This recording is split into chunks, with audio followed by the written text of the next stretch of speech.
السلام علیکم ورحمۃ اللہ وبرکاتہ۔ سامعین عزیز وقار، درس قرآن کے سلسلہ میں آج کا ہمارا سبق سورۃ آل عمران آیت نمبر 104 پر مشتمل ہے۔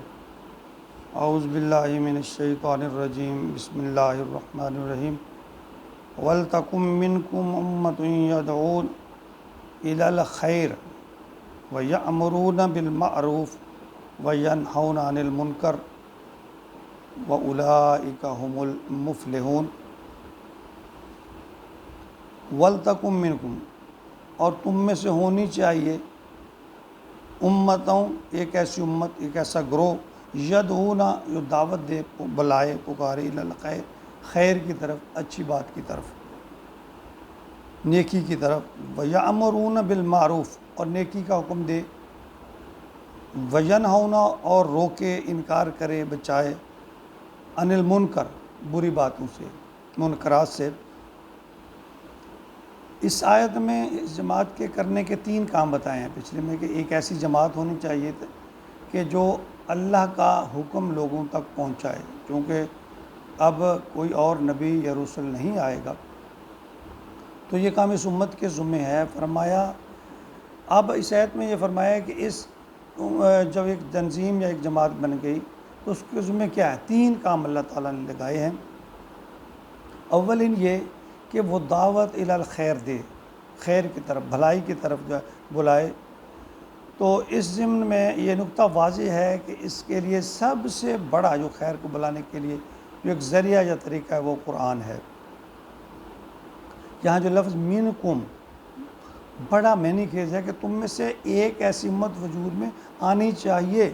گویا ایک تو بڑی امت ہے، امت مسلمہ، وہ تو کروڑوں کا نفوس ہے، اکثر اس میں اچھے بھی ہیں، برے بھی ہیں، کچھ غفلت میں کچھ ہیں، کچھ اپنے منصب کو، دین کو بھولے ہوئے ہیں۔ لہٰذا اس امت کے اندر ایک چھوٹی جماعت، ایک جماعت کا وجود ایسا ہونا چاہیے جو خود بھی، یعنی جاگو اور جگاؤ کے عمل کے اصول پر چلے۔ اس کا یہ فریضہ ہو کہ لوگوں کو اللہ تعالیٰ کی حکم کی طرف لے کر جائے، خود بھی عمل کرے اور انہوں کو بھی جگائے۔ تو اسی طرح دین کے غلبے کے لیے ایک تحریک جو ہے، ایک جماعت جو ہے، اس کا ہونا ضرور ہے۔ وَأُولَٰئِکَ هُمُ الْمُفْلِحُونَ، یہی لوگ فلاح پانے والے۔ اللہ نے فرمایا کہ یہی لوگ، کون سے لوگ؟ جو لوگوں کو برائی سے روکتے ہیں، اچھائی کی طرف لے کے جاتے ہیں، اور پھر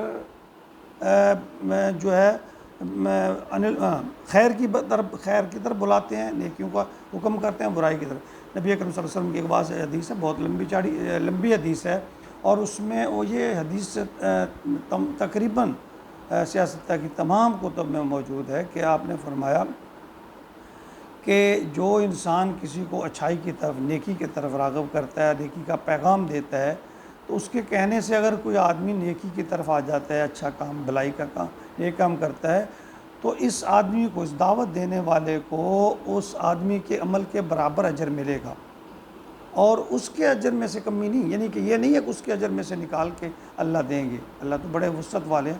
یعنی اس آدمی نے کسی کو نیکی کی طرف لگایا، اور جس کام کی طرف، جو نیک کام ہے، جس کا جتنا ثواب اس عمل کرنے والے کو ہوگا، اس آدمی کو بھی اس کے بقدر ثواب ہوگا۔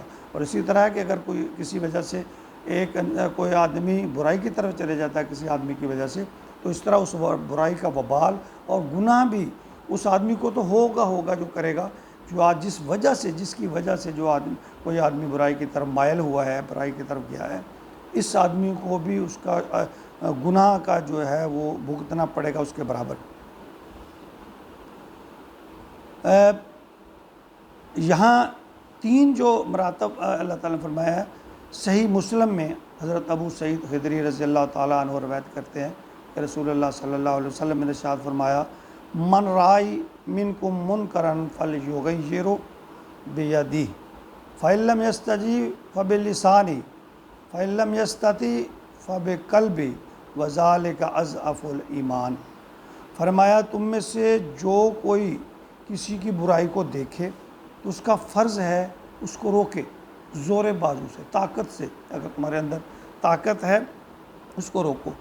فرمایا فإن لم یستطع فبلسانہ، اگر تم اس سے یہ طاقت نہیں رکھتے ہو زور بازو سے روکنے کی، تو فرمایا پھر اس زبان سے روکو، ہمت کر کے اس کے کہو کہ بھئی یہ تیرا کام برا ہے، گناہ کا کام ہے، شریعت کے خلاف، پھر اسے روکو۔ آگے پھر فرمایا کہ اگر تم یہ بھی نہیں کر سکتے تو اس آدمی سے علیحدگی اختیار کر لو اور پھر اس کو دل میں برا جانو، اور یہ فرمایا ایمان کا سب سے کم ترین درجہ ہے کہ تم کسی، لیکن آج تو حالات یہ ہے کہ ہم برائی کو برائی ہی نہیں سمجھتے، جو برائی کرتا ہے اس سے کنارہ کسی کرنا تو دور کی بات، اس کو برا سمجھنا تو دور کی بات، ہم بھی اس برائیوں میں شامل ہو جاتے ہیں۔ ہم دین سے بہت دور نکل چکے ہیں۔ ہماری کامیابی راہ راست پر آنے کے لیے ایک ہی چیز ہے، وہ ہے قرآن پاک اور نبی پاک صلی اللہ علیہ وسلم کی احادیث مبارکہ۔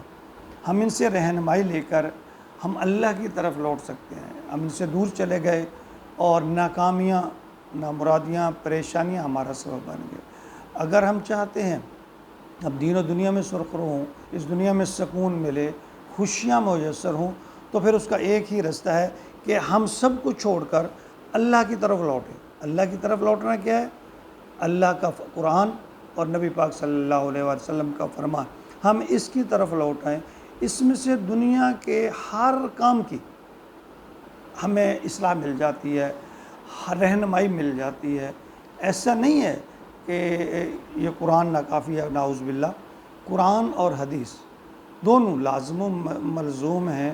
اگر ہم چاہتے ہیں اپنی دنیا کو بدلنا تو ہمیں چاہیے کہ ہم قرآن کا مطالعہ کریں، تفاسیر کا پڑھنے کی کوشش کریں، نبی پاک صلی اللہ علیہ وسلم کی سیرت کا مطالعہ کریں، نبی پاک کی احادیث مطالعہ کریں، اور بہت ساری چیزیں ہمیں عمل کے لیے مل جائیں گی، ہماری رہنمائی کے لیے مل جائیں گی۔ جب ہم دین کی طرف لوٹیں گے اللہ ہمارے لیے راہیں کھول دے گی، اور ہدایت جو اللہ فرماتے ہیں میں اسی کو عطا کرتا ہوں جو ہدایت کی جستجو کرتا ہے، جو کوشش کرتا ہے۔ یہ نہیں ہے کہ بھئی یہ تو اللہ کے کام ہے جس کو ہدایت دے دے، ٹھیک ہے، اس میں کوئی شک نہیں ہے، ہدایت دینا یا گمراہ کرنا یہ اللہ کے اختیار میں ہے، لیکن انسان کے کو اللہ تعالیٰ نے جو اختیار دیا ہے، جو اصلاح کی طرف چلے، کوشش کرے، قدم بڑھائے، تگ و دو کرے، محنت کرے، سوچ و بچار کرے، دین کی بات کو تلاش کرے، ڈھونڈے، اس پر عمل کرنے کی تو کوشش کرے۔ جب اس طرف انسان آئے گا تو اللہ فرماتے ہیں میں جو تقوی اختیار رکھے گا، جو مجھ سے ڈرے گا میں اسے برائیاں دور کر دوں گا، نیکیاں بڑھا دوں گا، دنیا اور آخرت کے کام آسان کر دوں گا۔ تو یہ ساری باتیں اللہ رب العزت نے اس میں جو فرمائی ہیں وہ اسی لیے ہے، ہم نے قرآن کو سمجھنا ہے اور اس پر عمل کرنا ہے۔ اللہ ہمیں قرآن کو سمجھنے، قرآن و حدیث دونوں کو سمجھنے اور پھر اس پر عمل کی توفیق عطا فرمائے، تاکہ ہم دنیا اور آخرت میں سرخرو ہو سکیں، اور کل قیامت کے دن جب نبی اکرم صلی اللہ علیہ وسلم سے ملاقات ہو تو ہمیں شرمندہ نہ ہونا پڑے۔ اللہ رب العزت ہمیں دین اور دنیا کی تمام رہنمائی فرمائے، مدد فرمائے اور نصرت فرمائے، آمین یا رب العالمین۔